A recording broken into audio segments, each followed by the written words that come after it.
Muy bien, ahora sí vamos a empezar con nuestro mensaje.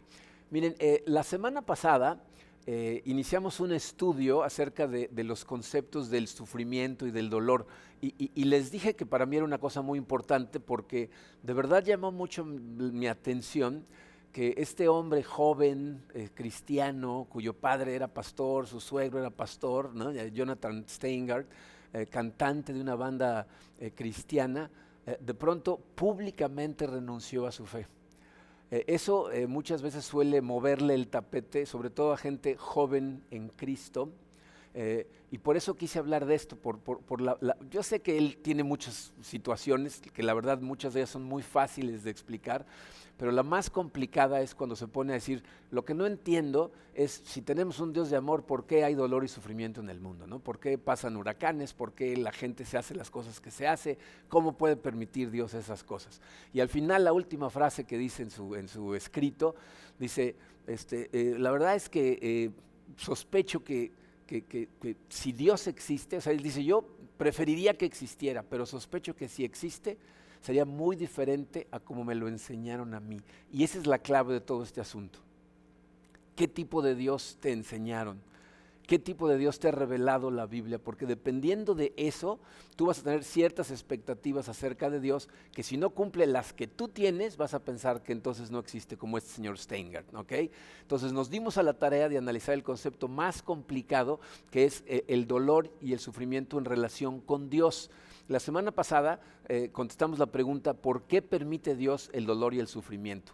Aprendimos varias cosas, lo digo rápidamente en resumen por si no viste el mensaje de la semana pasada, porque es un complemento de este que vamos a ver ahora, pero lo que vimos es que aunque la Biblia nos enseña que en este momento, mientras estemos de este lado de la vida, no podemos, no podemos ver de forma perfectamente clara, la Biblia sí nos da suficiente luz para poder entender las cosas que necesitamos acerca de por qué existe el dolor y qué hace Dios a través de él. Lo que aprendimos es que la razón por la que en este mundo hay dolor y sufrimiento es porque nosotros lo introdujimos. Dios no creó un mundo con dolor y sufrimiento, creó un mundo con el potencial de tener dolor y sufrimiento porque nos tenía que dar libre albedrío para tener una relación de amor con Él. Y al rechazarlo introdujimos el mal natural, o sea, corrompimos la naturaleza, y el mal moral, el que resulta de cuando nosotros nos comportamos de forma egoísta, de forma arrogante, de forma orgullosa y le causamos dolor y sufrimiento a otras personas. Pero vimos cómo Dios utiliza ese dolor, aunque sufrir no es algo bueno, vimos cómo Dios lo utiliza para acercarnos a Él. ¿verdad? Muchas veces es cuando más nos acercamos a Dios. Y miren, si alguien se pregunta, bueno, ¿qué no podía haber buscado un método para que nos acercáramos a Él sin que nos doliera? Pues la realidad es que sí lo hay. Él te está hablando, dice la Biblia, en todo momento te está llamando a Él, pero lo ignoramos hasta que duele. Entonces utiliza el dolor que nosotros mismos causamos para acercarnos a Él, para guiarnos en nuestra vida, disciplinándonos, para moldear nuestro carácter para que se parezca al de Cristo, ¿no? Y al final del día lo que vimos es que pues nosotros somos los que escogemos cómo queremos vivir esta vida. Podemos enojarnos, podemos amargarnos por las cosas que suceden o podemos entregarnos a la búsqueda de Dios, a estar persiguiéndolo en todo momento para que Él sea nuestra fortaleza. Pero bueno, la pregunta que vamos a resolver el día de hoy es, ¿cómo le hacemos? ¿No? O sea, está bien, entendemos que el dolor no lo creó Él, pero hay dolor. Entonces, ¿cómo vivimos en medio de tormentas de la vida que causan dolor, que causan estrés, que causan ansiedad? ¿Cómo le hacemos para sobrevivirlas? ¿Cómo llevamos el día a día? Hoy vamos a ver la clave de sobrevivir en el día a día en medio de una tormenta, ¿ok? Entonces vamos a ponernos en manos de Dios y vamos a analizar cómo podemos vivir en medio de estas tormentas. Padre, te damos tantas gracias por tu amor una vez más, Señor. Te damos gracias por ese sacrificio que tú hiciste en la cruz por cada uno de nosotros. Señor, no tendríamos acceso a ninguna de estas cosas si no fuera por eso y te damos gracias como lo hacemos siempre. Señor, sé que este tipo de temas son dolorosos, especialmente cuando estamos en medio de tormentas como las que estamos pasando muchos de nosotros. Y te pido, Señor, mucha paz, mucha luz, mucho amor, que te hagas presente en este momento en nuestros corazones para que podamos recibir la verdad de tu palabra, Señor, sin filtros, sin bloqueos, simplemente que nos ayudes a recibirla y a entender lo que tu palabra dice acerca de estas cosas. Ponemos nuestros corazones totalmente en tus manos, Señor. Por favor, transfórmanos, ayúdanos a entender y a crecer y acercarnos un poquito más a ti el día de hoy. En el poderoso nombre de tu Hijo Jesucristo te pedimos todo esto. Amén. Bien, miren, estoy convencido que el enemigo número uno de poder disfrutar plenamente el día de hoy es estar pensando negativamente en el día de mañana. O sea, lo que puede pasar mañana te puede paralizar hoy, puede hacer tu día de hoy totalmente miserable. O sea, nada más piensa en todas las diferentes áreas de tu vida, ¿no? Yo, por ejemplo, pienso en mis hijos, ¿no? Desde arriba hasta abajo, desde Angie. ¿Y qué tal si la economía en Estados Unidos sigue empeorando? ¿Y qué tal si Joshua pierde su trabajo? ¿Y entonces qué va a pasar con Maya? ¿Y qué tal si Maya se aleja de Dios y se convierte en una rebelde y con la sociedad en la que está viviendo? ¿No? O sea, empiezas a pensar negativamente, te empieza a angustiar el presente, ¿no? Marco y Alex, que perdieron la vista y apenas están saliendo hacia adelante. ¿Será que en algún momento van a poder aprender a vivir sin nosotros? Y si algo me pasa a mí, ¿qué les va a pasar a ellos? ¿No? Me empieza a paralizar hoy. Mi hija Catrina está a punto de casarse, espero que su matrimonio sea tan maravilloso como todos lo esperamos, pero ¿qué tal si no sucede? ¿Qué tal si les pasa algo? ¿No? Te empieza a preocupar por el mañana, te empieza a paralizar hoy. Lo mismo con mi matrimonio, ¿no? ¿Qué puede pasar? ¿Cuánto tiempo más puedo tener engañada a Karina haciéndola pensar que soy una buena persona? ¿No? O sea, ¿cómo le puedo hacer para que funcione a largo plazo? ¿No? Mi salud, ¿no? Este año voy a cumplir 60 años de edad, ¿no? Entonces empiezo a pensar, híjole, ¿se va a empezar a ir mi cuerpo? ¿Será que se va a ir primero mi cuerpo o mi mente o se me va a empezar a olvidar la gente a mi alrededor? ¿No? O sea, te pones a pensar negativamente y te empieza a asfixiar, ¿no? La economía, ¿no? Ahorita como están las cosas, ¿cuánto va a tardar en reanimarse la economía? ¿No? Si tú tenías trabajo y lo perdiste, a lo mejor estás pensando, ¿cómo voy a encontrar otro trabajo? ¿Y qué tal si no hay ninguna empresa? Y va a haber tanta gente buscando un trabajo que no me van a ofrecer nada. O sea, te empieza a congelar el día de hoy, ¿se dan cuenta? O sea, estar pensando negativamente en el mañana puede terminar con el día de hoy. Y creo que, fíjense, cometemos uno de dos errores, y a veces los dos, ¿no? Una, confiamos en nuestra propia habilidad para sustentar la vida, ¿no? A lo mejor muchos de nosotros estamos totalmente confiados en que nosotros podemos, en que venga lo que venga, ya lo iré sorteando, pero pasan cosas como esta, como la pandemia, y esa seguridad desaparece rapidito, ¿no? Pero muchas veces esa confianza que tenemos en nosotros mismos es el error. Y la otra es que colapsamos por el exceso de ansiedad, por estar pensando en lo que puede pasar. Las dos son un problema que nos puede acarrear dolores de cabeza, malestares físicos, emocionales, problemas relacionales con nuestra familia, todo tipo de cosas. Ahora, miren, tenemos que reconocer que en este momento estamos viviendo una situación inusual, sin precedente en nuestra generación, con el asunto de la pandemia, ¿no? Estamos encerrados por miedo al virus, ¿no? Estamos nerviosos por cómo maneja el virus nuestros gobiernos, estamos preocupados por cómo se va a reanimar la economía, y reconozco que es una situación particularmente difícil. Y por eso, fíjense, para enseñarnos qué es lo que tenemos que hacer, busqué un momento en la historia del pueblo de Israel en donde ellos estaban en una situación más difícil todavía, más complicada, donde las cosas se veían más oscuras de lo que nosotros las estamos viendo en este momento. Se los voy a poner en contexto. Fíjense, esto sucede durante el sitio de Jerusalén. En el Antiguo Testamento, el profeta Jeremías entra a la escena con Dios diciéndole que tiene que advertirle al pueblo de Israel que tienen que arrepentirse de cómo han estado viviendo la vida, porque han estado adorando a los dioses del Baal, ¿no? Han dejado de seguir realmente a Dios, están quemándole incienso a otros dioses, y entonces Dios está llegando a punto de que su ira haga que tome una decisión drástica para regresar al pueblo a su camino correcto, ¿ok? Entonces Jeremías empieza a decirle al pueblo de Israel por años, le está diciendo por años, arrepiéntanse, arrepiéntanse, arrepiéntanse. Y entonces, y fíjense, lo que les dice literalmente es: del norte va a venir una desbandada de ejércitos y va a poner las cosas en su lugar. Y no le hacen caso. Y en el año 587 antes de Cristo, el rey de Babilonia, Nabucodonosor, enojado porque a un rey títere que había puesto él, Ezequías, que él lo había dejado ahí para que controlara Jerusalén por él, cambia su alianza para irse con Egipto y entonces Nabucodonosor va y entonces sitia Jerusalén. Pero necesitan entender lo que esto significa porque fíjense, el sitio de Jerusalén dura aproximadamente 18 meses. ¿Okay? Jerusalén era una ciudad amurallada. Las ciudades se amurallaban en aquel entonces precisamente para defenderse de invasiones enemigas y normalmente dentro de las murallas vivía una cantidad de gente, pero fuera de las murallas vivía mucha gente más, ¿no? Había gente que se encargaba de los animales, que se encargaba del campo, entonces vivían en como villitas que estaban ahí cerca alrededor, entraban a Jerusalén, a los festivales, a vender sus cosas, etcétera, pero luego en la noche se salían. Pero cuando viene la voz de que viene un ejército enorme del norte, entonces hacen lo que siempre hacían, que es todos se meten a la ciudad.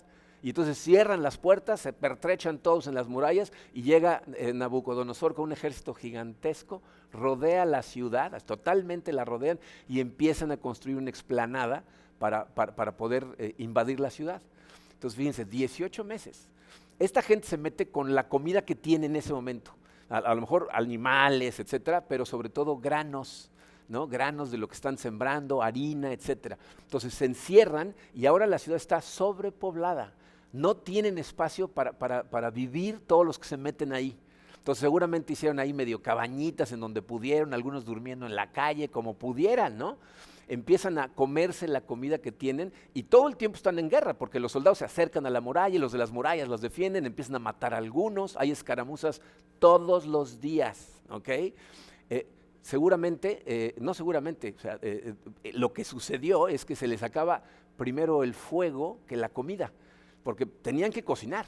O sea, después de que entran con todo eso, los animales los tienen que cocinar, los granos los tienen que hacer panes y los tienen que cocinar. Entonces empiezan a quemar toda la madera que tienen y al rato, fíjense, una de las profecías que en el libro de Jeremías Dios le dice a Israel que obedezcan, les dice, si no, vas a estar cocinando al fuego de excremento humano. O sea, se les acaba la madera y tienen que usar excremento seco para prender fuego y poder cocinar. Pero luego se les acaba la comida. Hay una fuente de agua, el agua no era problema, pero se les acaba la comida, la gente se empieza a morir de hambre. O sea, ya no es nada más la guerra. Otra de las profecías en Jeremías dice, va a haber tantos cadáveres, van a caer como moscas muertas y no va a haber quien los recoja. Entonces empieza a haber enfermedad. Imagínate, 18 meses, ¿ok?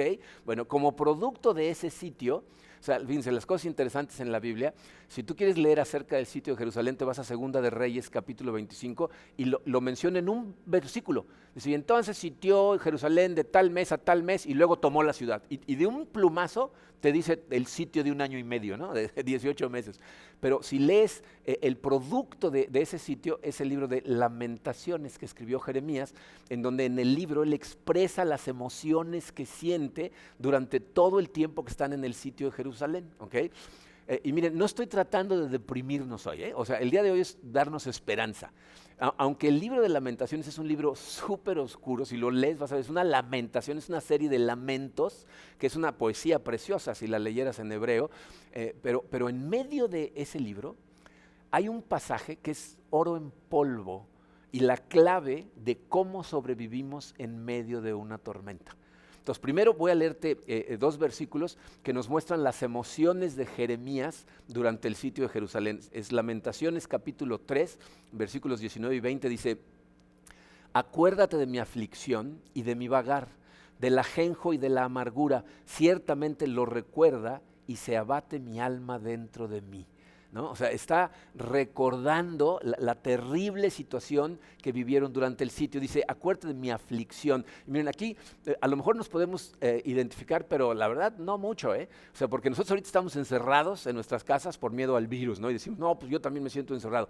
Ellos estaban encerrados por miedo a que si asomaban la cabeza se las cortaban, ¿no? O sea, tenían un enemigo que los estaba tratando de atacar, matar y esclavizar. Su libertad estaba en juego, ¿no? Y imagínate la frustración de Jeremías, que les había estado advirtiendo por años que esto iba a pasar y nunca le hacen caso y ahora despiertan con un ejército atacándolos todos los días. Entonces me acuerdo de mi aflicción, dice mi vagar, fíjense, a eso a lo que se refiere es a ese estado que tenemos en el corazón cuando nos sentimos aprisionados y no tenemos descanso. ¿no? Ahí la guerra era de día y de noche. Los soldados estaban en las murallas de día y de noche porque no sabían en qué momento iba a atacar el enemigo. Entonces, no hay descanso físico, no hay descanso emocional, no hay descanso espiritual. El alma está vagando todo el tiempo, ¿ok? Y yo creo que nos identificamos por lo menos en el hecho de que yo, por ejemplo, cuando salía a trabajar todos los días, a venir a la iglesia, a tener juntas, a ver a gente, regresa a tu casa con la idea de voy a llegar y voy a descansar. Pero si estás encerrado todo el día trabajando ahí, como que no es lo mismo, no puedes decir, ahora ya voy a descansar. O sea, tu mente no te deja descansar y es lo que está diciendo aquí Jeremías. Dice, recuerdo mi vagar cuando no tenía un lugar de descanso. Dice, me acuerdo del ajenjo y de la amargura ahí. Miren, está haciendo referencia a la cantidad de muerte que estaba viendo. Todo el que podía levantar una espada tuvo que luchar, hombres, mujeres y niños. Y Jeremías vio morir a hombres, mujeres y niños, algunos por la guerra, otros de hambre, a gente comiéndose a los cadáveres cuando ya no tenían comida. O sea, dice la amargura, el enojo, ¿no? O sea, yo no sé si has experimentado momentos en donde las cosas salen mal y luego salen peor y luego empieza a llover y de plano volteas al cielo y le dices, ¿en serio? O sea, ¿de verdad? ¿No? Y eso es lo que está experimentando aquí Jeremías, está diciendo, o sea, no nada más el enemigo, sino todo lo que está pasando aquí adentro. ¿En serio? ¿Esto es lo que vamos a ver? Y entonces dice, ciertamente lo recuerda y se abate mi alma dentro de mí. O sea, nos está transmitiendo una depresión interna terrible, el estado de su corazón que está en depresión total. ¿Okay? De hecho, fíjense, la raíz del nombre del libro, Lamentaciones, proviene de la palabra en forma de pregunta, ¿cómo? O sea, el libro se llama ¿cómo? ¿Cómo le hago? ¿Cómo sobrevivo? ¿Cómo sigo adelante? ¿No? Okay. Pero de pronto, o sea, después de que nos transmite toda esta depresión y toda esta emoción negativa, algo increíble sucede, hay un cambio repentino que necesitamos ver claramente porque aquí está la clave. Fíjense, son 4 versículos, vamos a ver primero 3 de ellos. Lamentaciones 3, 21 al 23, dice, pero algo más me viene a la memoria, lo cual me llena de esperanza. El gran amor del Señor nunca se acaba y su compasión jamás se agota.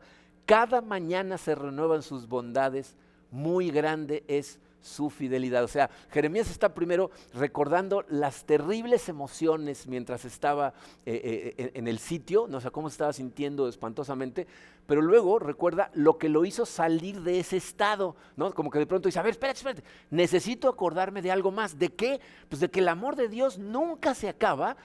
Y miren, es muy importante ver esto. Hay otras versiones que esa frase que dice, el amor de Dios nunca termina, las tradujeron de una manera diferente. Por su misericordia no hemos sido consumidos. O sea, yo les he dicho muchas veces que podemos ver la historia del pueblo de Israel en el Antiguo Testamento como la vida de un cristiano en su caminar espiritual hasta que crece en Cristo y madura en Cristo, ¿ok? Y esto es de alguna manera una forma de traducirlo. Dice, de pronto me cayó el 20 de que por la misericordia de Dios no hemos sido consumidos. Entonces, fíjate, está pensando en 2 cosas Jeremías. Una, Dios está haciendo algo con esta invasión. Dios está trabajando en su pueblo de manera que van a regresar a Él. O sea, al final va a haber gozo para Israel. Al final de todo, ¿no? Va a haber gozo para Israel. Pero lo más importante que nos está transmitiendo, y es lo segundo que está recordando, es Él nos va a sustentar diariamente. Día a día se renuevan sus bondades. Miren, yo creo que uno de los errores más comunes que comete la gente es pensar que cuando aceptamos a Cristo, recibimos toda la gracia que Él nos va a dar y la que necesitamos para el resto de nuestra vida, ¿no? Entonces pensamos, ya con esto ya la hice para siempre, ¿no? Pero en realidad así no es como Dios opera, ¿no? Porque pensamos, si no administro bien esa gracia se me va a acabar. Hace muchos años, hace como 22 años, yo trabajaba como consultor y viajaba a un hotel en la Ciudad de México, iba una vez al mes a darles una conferencia de motivación. Y se la daba a todo el personal, o sea, daba varias, ¿no? Para que pudieran entrar todos. Y entonces salían de la conferencia siempre prendidos, ¿no? Y me iba y regresaba al mes. Y cada vez que regresaba, me encontraba gente en el lobby, cuando iba entrando al hotel, me decían, ay, señor Monroy, qué bueno que ya regresó porque ya se nos acabó la motivación. O sea, esas personas pensaban que 1 hora de motivación al mes debía ser suficiente para todo el mes. No se daban cuenta que esa motivación se la necesitaban recibir ellos diariamente. Y eso es lo mismo que nos está diciendo la Biblia. Eso es lo que nos está diciendo este pasaje con respecto a la gracia, a la fortaleza, a las bondades y a la misericordia de Dios. Dice, el gran amor del Señor nunca se acaba, o sea, no se va a terminar nunca. Lo maravilloso es que cada mañana se renuevan sus bondades. Y dice, grande es su fidelidad, o sea, y Él cumple su promesa de que cada mañana se renuevan sus bondades. Entonces vamos a recibir nuevas fuerzas, nuevas bendiciones cada mañana, y ese es el secreto. Dice, el secreto de cómo vivir la vida en Dios en medio de las tormentas suena súper simple, pero ¿sabes cuál es el secreto? Tienes que vivir un día a la vez. ¿Por qué? Les puse en su programa, dice, no fuimos diseñados para manejar los problemas de mañana con los recursos que Dios nos da hoy. Tú no fuiste diseñado para manejar las cosas de mañana, solo lo de hoy. O sea, Dios no te va a dar recursos para mañana, ni para el mes que entra, ni para el año que entra, ¿ok? Él promete darte todo lo que necesitas para lidiar con hoy.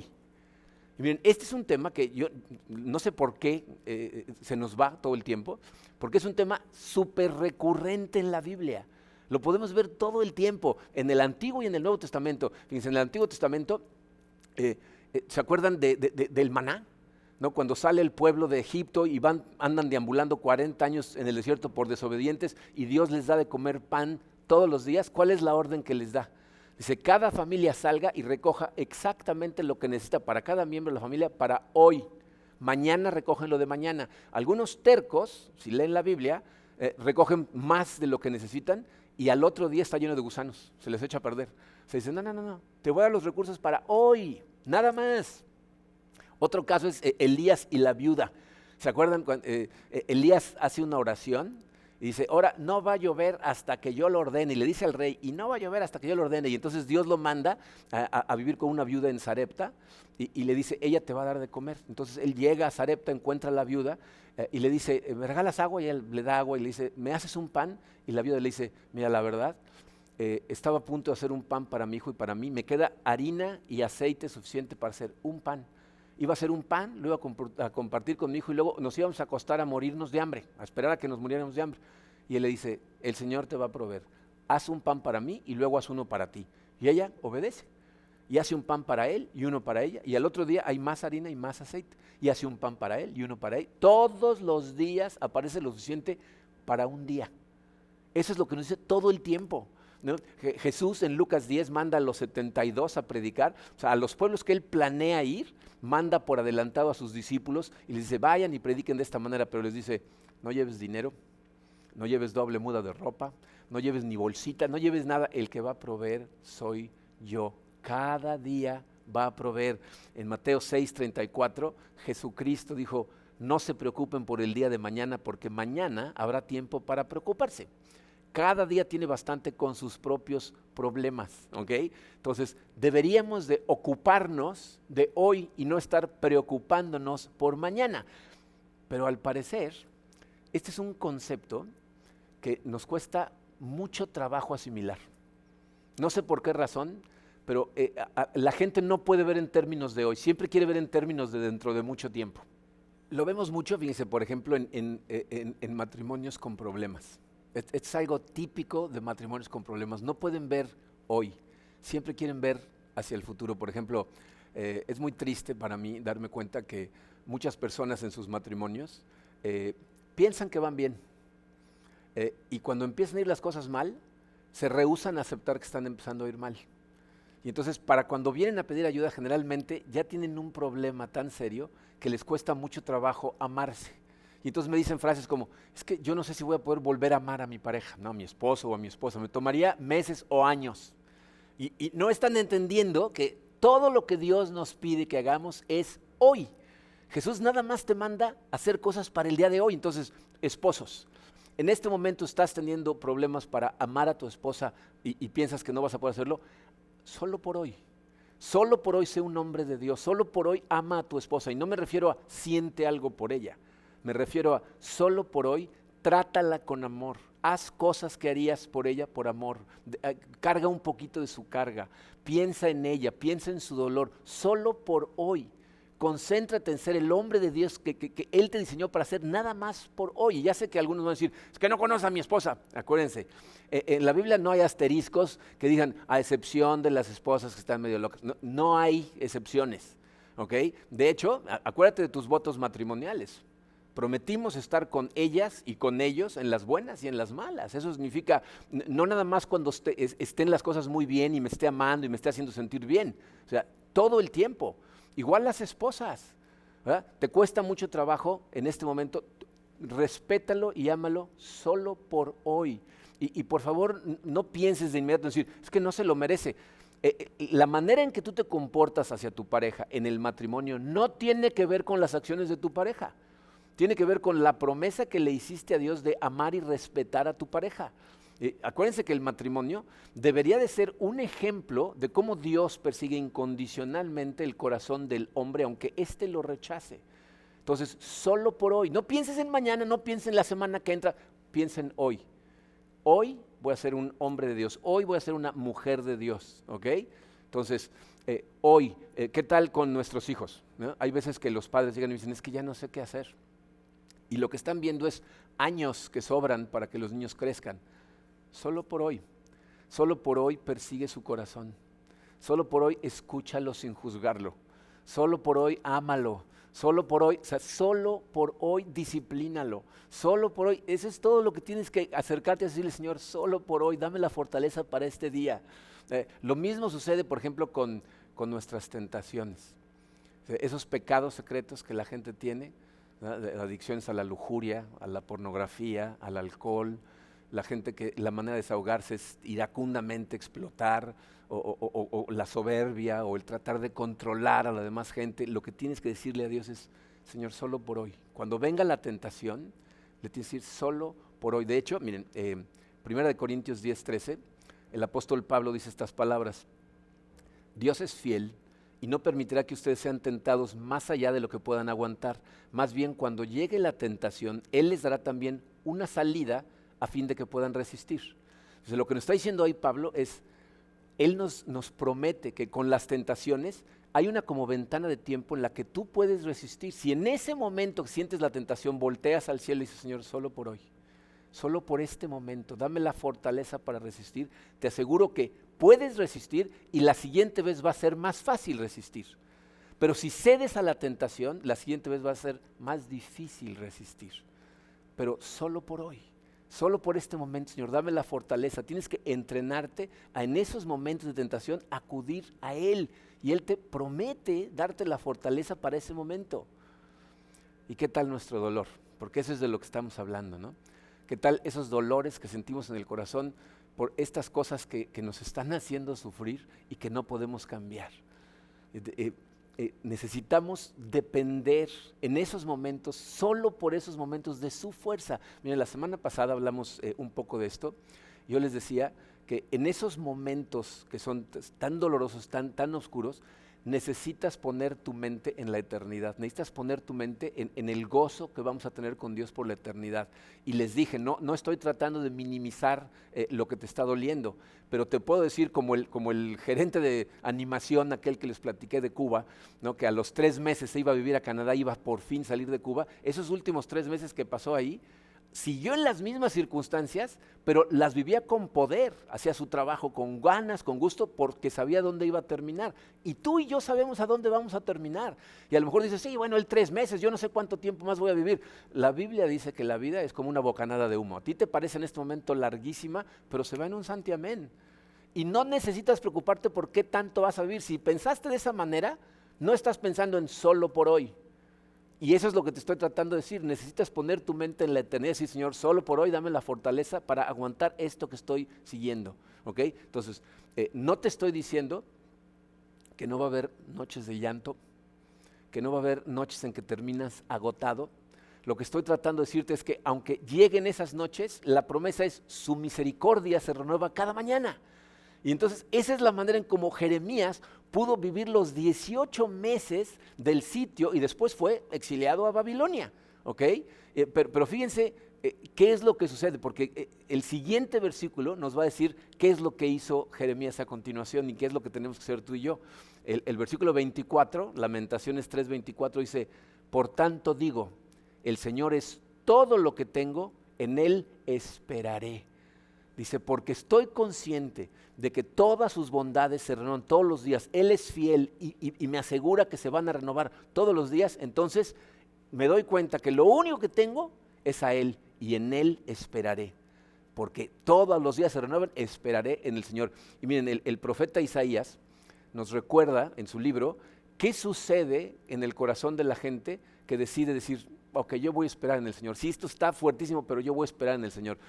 Isaías 40, versículos 28 al 31 dice, ¿acaso no lo sabes? ¿Es que no lo has oído?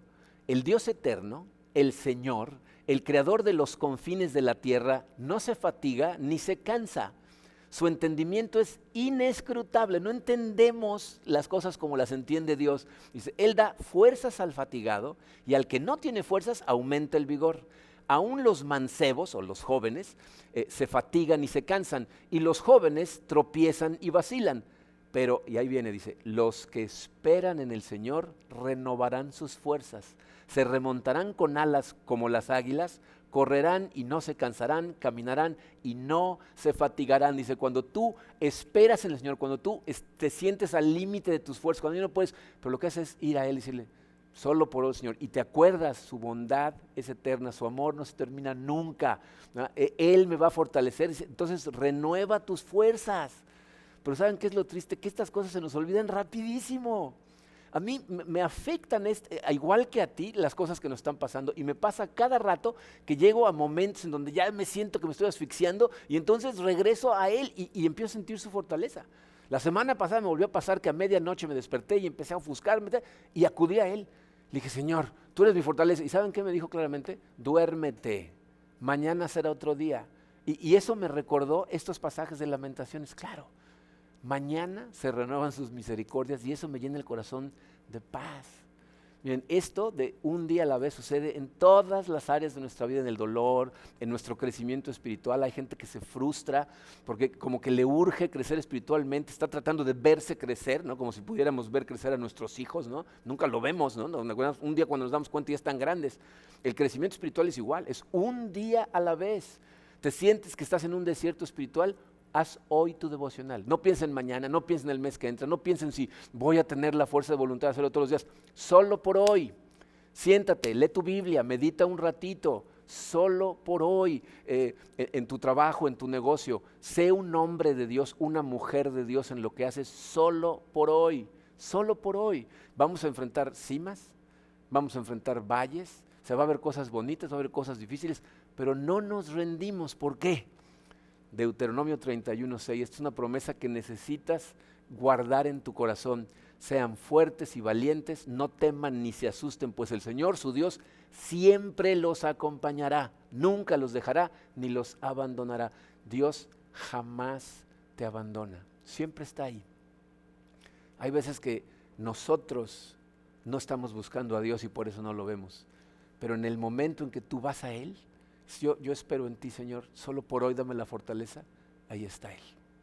Dice, la conclusión de todo esto que estamos viendo el día de hoy es esta. La vida es dura, pero Dios es bueno, siempre. Ahí está, nunca te deja.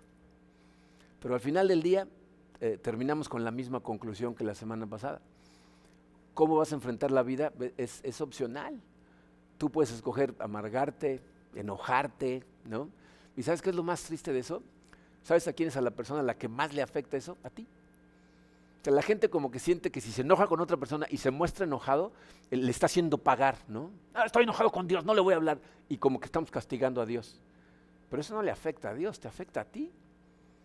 Puedes escoger hacer eso o puedes escoger entregarte a la búsqueda de Dios, a pedirle que te dé la gracia para el día de hoy y luchar el día de hoy con la gracia y el apoyo de Dios de hoy. Y aunque las cosas no salgan como nosotros queremos que salgan, ¿no? Tenemos que decir como Job, el Señor da, el Señor quita, bendito sea el nombre del Señor. La semana que entra vamos a hablar un poquito más acerca de estas cosas que no suceden como nosotros queremos y vamos a ver cómo se maneja eso, pero en este momento acuérdate, solo por hoy, mi oración para cada uno de nosotros es que realmente cada uno, solo por hoy, Señor. Quiero ser el hombre que tú me diseñaste para ser solo por hoy. Quiero ser la mujer, quiero ser la hija, el hijo, el hermano, el trabajador, el vecino. Espero que puedas llegar el día de hoy a tu cama y descansar en estas promesas de Dios y saber que el día de mañana va a traer sus retos y sus problemas, pero también va a traer sus propias bendiciones, sus misericordias se renuevan todos los días, un día a la vez. Es la única manera. Bueno, vamos a terminar orando y celebrando como siempre la cena del Señor. Tú y yo tenemos un acceso especial a Dios gracias al sacrificio que Cristo hizo en la cruz. Miren, toda la gente que vivió en el Antiguo Testamento, ellos tenían la promesa de que un día iba a venir un Salvador que los iba a liberar de su esclavitud. Y ellos se confundieron pensando que esa esclavitud era la física, al imperio romano, a los enemigos que tenían alrededor. Pocas personas como los profetas que escuchaban directo de Dios tenían la confianza en Dios, ¿verdad? Porque escuchaban de Él y le pasaban su mensaje a la gente y la gente no los escuchaba.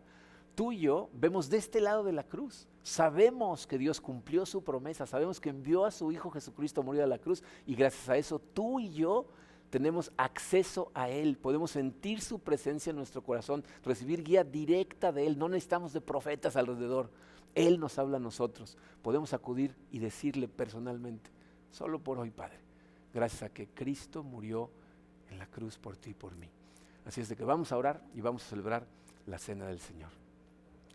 Padre, te damos tantas gracias por ese amor que es realmente incomprensible para muchos de nosotros.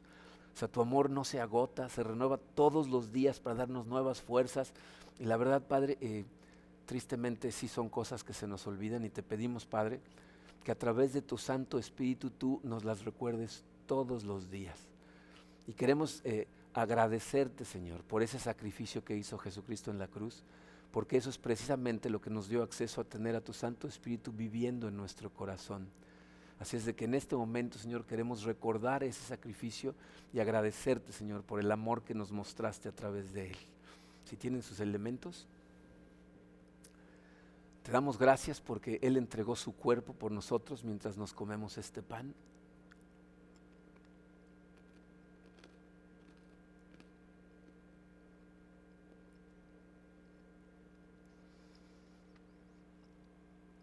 Y que derramó su sangre para el perdón de nuestros pecados mientras nos tomamos este jugo.